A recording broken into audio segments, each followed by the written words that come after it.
ჯეფრი ლაიონელ დამერი იყო ამერიკელი სერიული მკვლელი და სექსუალური დამნაშავე, რომელიც 1978-დან 1991 წლამდე მილუოკში, ვისკონსინის შტატში, 17 ახალგაზრდა მამაკაცისა და ბიჭის მკვლელობისთვის იქნა გასამართლებული.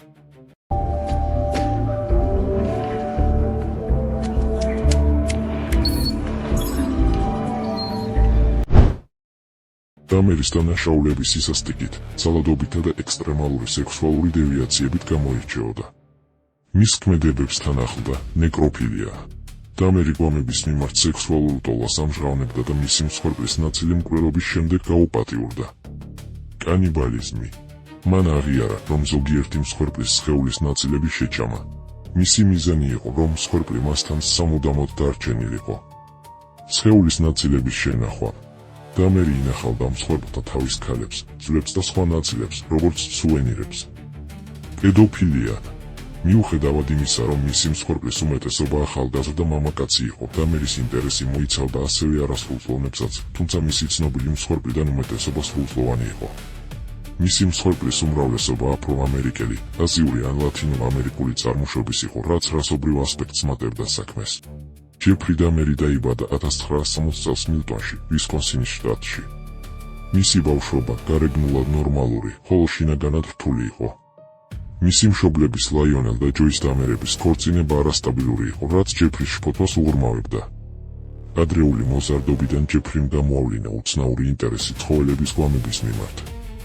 ის აგროვებდა მოკლულ ცხოველებს, ანაწევრებდა მათ და ინახავდა ჩონჩხებს.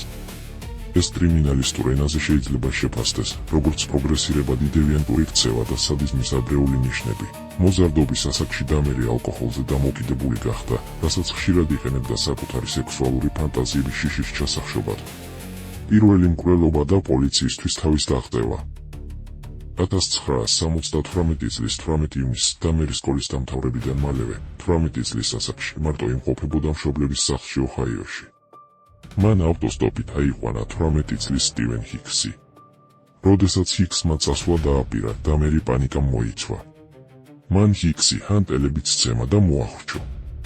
ეს იყო მკვლელობის პირველი დაუგეგმავი, იმპულსური აქტი. ჰიქსის დანაწევრებული სხეულის ნაწილები დამერის მანქანის საბარგულში ედო, როდესაც ის პოლიციამ გზაზე გააჩერა. დამერმა შეძლო პოლიციელების გარწმუნება, რომ ყველაფერი რიგზე იყო და გაუშვეს. კრიმინალისტიკაში დამერის ამ წარმატებულ მცდელობას თავიდან აეცილებინა დაპატიმრება და ეჩვი, მიუხედავად მხარი მტკიცებულებებისა, ეწოდება მინიმალური ეჩვის პრინციპის გამოყენება ან წარმატებული სოციოპათიური მანიპულაცია სამართალდამცავებთან. დამერმა ცხედარი დაანაწევრა და ნაწილები მიწაში დამარხა, შემდეგ კი ძვლები დათვა. სტივენ ჰიქსის მკვლელობის შემდეგ დამერის ცხოვრება გარეგნულად ქაოსური, შინაგანად კი მძიმე დაძაბულობის პერიოდს წარმოადგენდა. ეს პერიოდი კრიმინოლოგებისთვის ცნობილია როგორც გაგრილების ფაზას, სადაც სერიული მკვლელი აგრესიას დროებით თრგუნავს, მაგრამ ფანტაზიები ძლიერდება. დამერი მცირე ხნით ამერიკის შეერთებული შტატების არმიაში მსახურობდა, მაგრამ ალკოჰოლიზმის გამო 1991 წელს გაათავისუფლეს. ის ცდილობდა ესწავლა ოჰაიოს სახელმწიფო უნივერსიტეტში, მაგრამ მალევე მიატოვა. ის სხვადასხვა უმნიშვნელო სამსახურებში მუშაობდა. ამ პერიოდში მისი ალკოჰოლზე დამოკიდებულება უკიდურესად გაიზარდა. ის ხშირად სვამდა გათიშვამდე, რაც ეხმარებოდა, დროებით მაინც ჩაეშო თავისი სექსუალური და მკვლელობის ფანტაზიები. დამერი განაგრძობდა გვამების მიმართ ტოლას. მისი ფანტაზიები სულ უფრო მეტად მოიცავდა ნეკროფილიას და სურვილს, ხოლო სექს-ზომბი ადამიანი, რომელიც ცოცხალი იქნებოდა, მაგრამ მისი კონტროლის ქვეშ. 1980-იანი წლების შუა ხანებში დამერი მილუოკში, ვისკონსინის შტატში, გადავიდა. ამ ქალაქმა თავისი დიდი ურბანული გარემოთი და გეი თემით მას სანადირო ადგილები შესთავაზა. დამერი ხშირად დადიოდა გეი ბარებში და ეძებდა პარტნიორებს. ის ცდილობდა სექსუალურ პარტნიორებისთვის ფარულად მიეცა დიდი დოზით საძილე საშუალებები ან ნარკოტიკები, რათა მიაღწია იმავე მდგომარეობისთვის, რაც გვამებთან ჰქონდა, სრული კონტროლი. ეს 9 წელი იყო ლატენტური დევიანტური ზრდის პერიოდი. დამერი, მიუხედავად იმისა, რომ ცდილობდა ნორმალური ცხოვრება ეწარმოებინა, ვერ მოერია თავის შინაგან სურვილებს, რასაც საბოლოოდ მეორე მკვლელობა მოჰყვა. სტივენ ტუომი, 1987 წლის სექტემბერი. სტივენ ტუომი დამერმა მილუოკის სასტუმრო მებასწრებაში გაიცნო. ალკოჰოლის დიდი რაოდენობით მიღების გამო დამერი ამტკიცებდა, რომ ზუსტად არ ახსოვდა, როგორ მოხდა მკვლელობა. მან გაიღვიძა და ტომი მკვდარი იპოვა. ეს ფაქტი, რომ ტომი მკვდარი იყო, დამერის ფანტაზიას ასაზრდოებდა და მისმა მკვლელობებმა ამ მომენტიდან დაიწყო ესკალაცია. ამ მკვლელობის შემდეგ დამერი რეგულარულად კლავდა მომდევნო 4 წლის განმავლობაში. 1988 წლის იანვრის 14 წლის მოზარდი, ჯეიმს დოქსტეტორი, რომელიც იყო ამერიკელი ინდიელი მოზარდი და დამერის ერთ-ერთი ყველაზე ახალგაზრდა მსხვერპლი. ამ მკვლელობის დროს დამერი ჯერ კიდევ ეძებდა გზებს, რათა დაეკმაყოფილებინა თავისი კონტროლისა და ფლობის ფანტაზიები, რაც მსხვერპლის დანაწევრებითა და ნაწილების შენახვით გამოიხატა. 1988 წელს დამერი დააკავეს 13 წლის ლაოსელი ბიჭის, სინეფონ სინთასომფონის გაუპატიურების ბრალდებით. თუმცა დამერიმ სუბუქად დაისაჯა, მას მიესაჯა 10 თვე პატიმრობა და პრობაცია. მან პედოფილიის ბრალდებით პატიმრობის მხოლოდ მცირე ნაწილი მოიხადა. საზოგადოების თვალში ეს იყო სისტემის უდიდესი მარცხი, რადგან მისი მალევე გათავისუფლება ნიშნავდა, რომ მას შეეძლო მკვლელობების გაგრძელება. 1988 წლის მარტს, 25 წლის რიჩარდ კრაფტი თავის დროებით საცხოვრებელში მოკლა. ეს მკვლელობა მოხდა დამერის პედოფილიის საქმის მიღმა პერიოდში. დამერი ცდილობდა სრულად დაემალა თავისი ქმედებების კვალი სხეულის დანაწევრებით. ამავე წლის მაისში 27 წლის აფრო-ამერიკელი მამაკაცი, რიკი ბიქსი მოკლა. დამერი მას დაემუქრა, რომ გაასაჯაროებდა მის სექსუალურ ორიენტაციას, თუ კი არ დათანხმდებოდა მასთან ერთად წასვლას. ეს აჩვენებს დამერის მზარდ მანიპულაციურ და შანტაჟის ტაქტიკებს მსხვერპლთა მოსაზიდად. ჯეფრი დამერის დანაშაულებრივი კარიერის ყველაზე ბნელი და ინტენსიური პერიოდი მოდის, როდესაც ის მილუოკში, ბრედფორდის ქუჩის 213 ბინაში ცხოვრობდა. ამ პერიოდში მკვლელობები გახდა ხშირი, რიტუალური და გამოხატავდა მის უკიდურეს ფსიქიკურ დევიაციებს. რაც ყველაზე ტრაგიკულია, ამ სისასტიკის გაგრძელება შესაძლებელი გახდა სამართალდამცავი სისტემის არაერთგზის მარცხის გამო.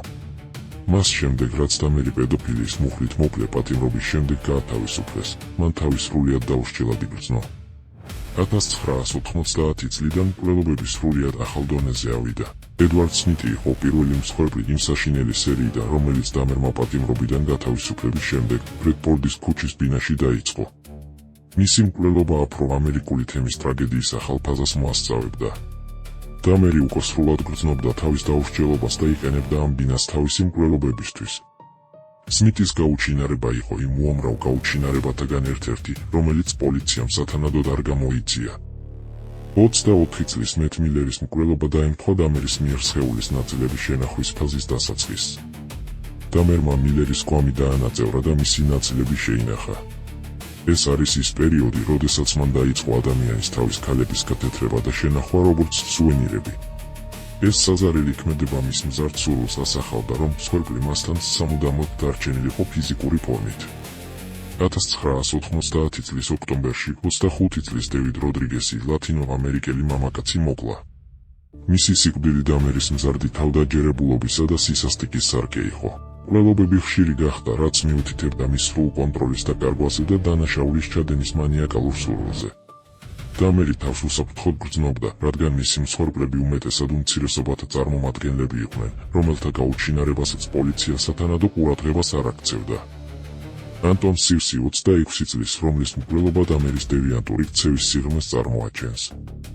მისი სიკვდილის შემდეგ დამერი რეგულარულად ეწეოდა ნეკროფილიასა და კანიბალიზმს. მისი ჩვენებით, კანიბალიზმი ემსახურებოდა მსხვერპლის სრული ფლობის განცდას. სირსის თავის ქალა იყო ერთ-ერთი მრავალი მტკიცებულებათაგანი, რომელიც პოლიციამ დამერის ბინაში იპოვა.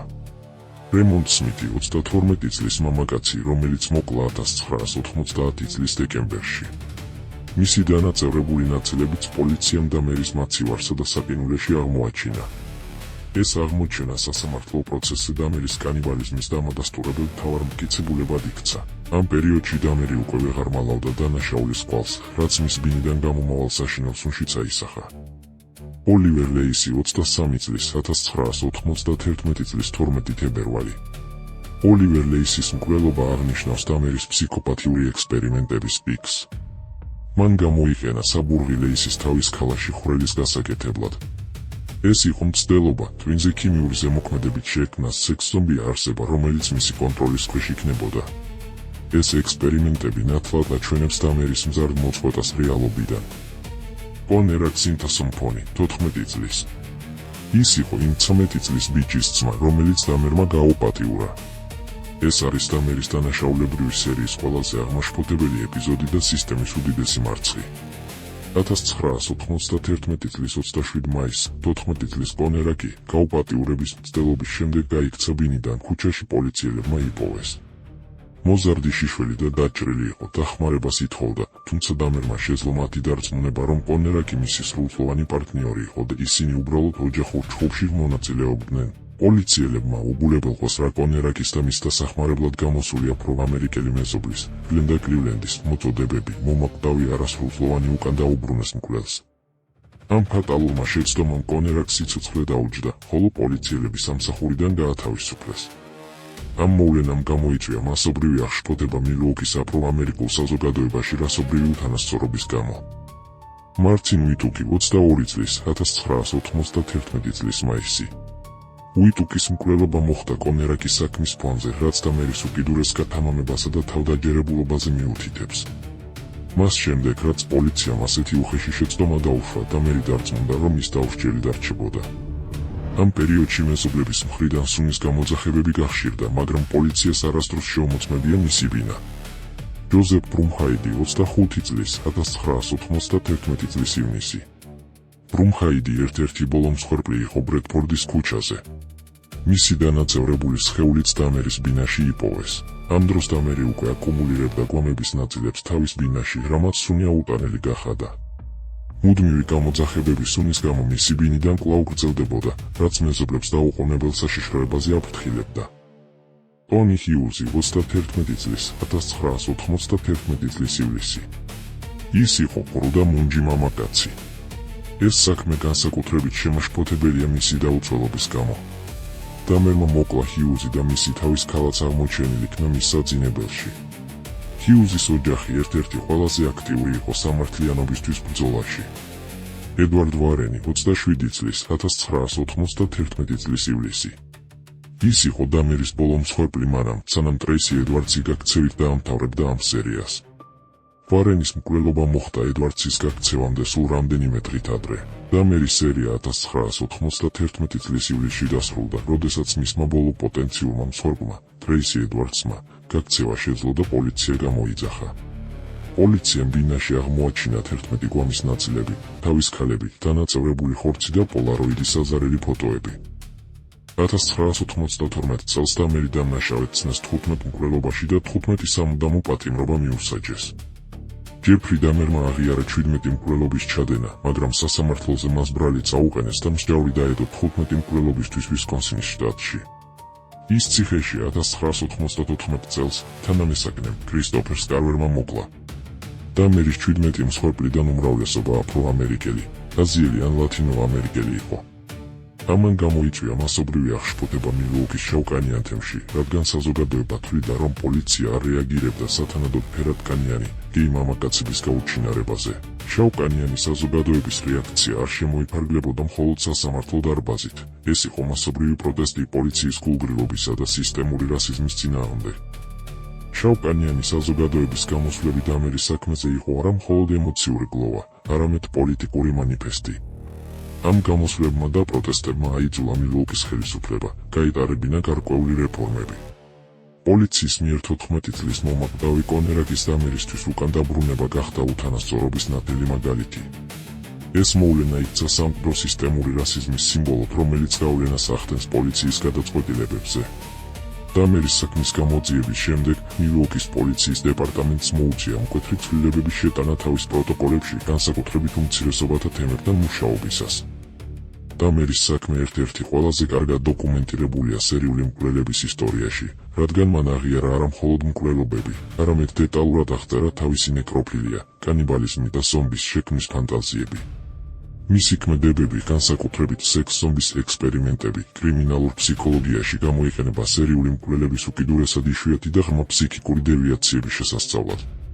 დამერის ბავშვობის ისტორია, ცხოველების გვამებით გატაცება, კვლავ გამოიყენება როგორც კლასიკური მაგალითი იმისა, თუ როგორ შეიძლება განვითარდეს სერიული მკვლელის პათოლოგია.